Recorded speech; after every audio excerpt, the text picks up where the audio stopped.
Usually there's a lid on top. Now normally a beehive is generally 2 to 4 of these stacked high.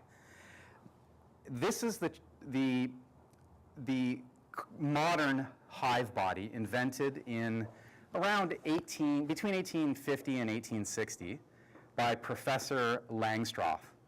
So it's called the Langstroth hive. So as beekeeping goes, it's 1860s technology, but it works. In fact, since ancient times, so ancient Egypt and Greece primarily, until, in fact, in Wales and Ireland and Scotland and certain European regions, they're still using the traditional skep. The skep is that cone-shaped dome.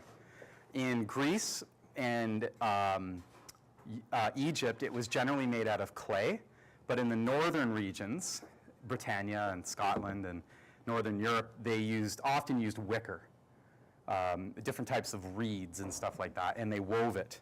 So that's why you've got that traditional, kind of looks like rope.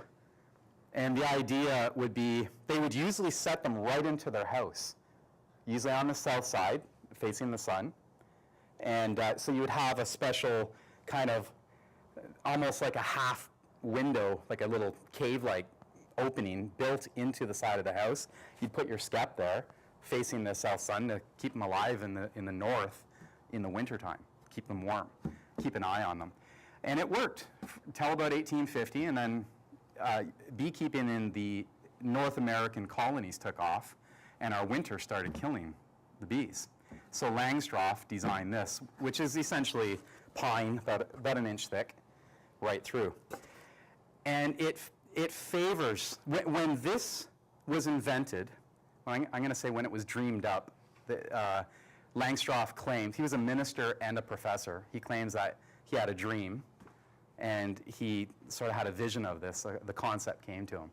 So these removable frames are what he dreamed up, but most importantly is the space, which is roughly a thumb and finger in between each frame. And that's called bee space. They need a certain amount of space to crawl through. If they don't have that space, they will make what's called burr comb, B-U-R-R, like burdock, burr comb. And they don't like things shifting and moving and crevices where spiders and wasps can get at them and kill them. They like order in their wax palace, as it's known. And if the space between them, just to give you a demo, was like that, they would fill this up with unusable burr comb.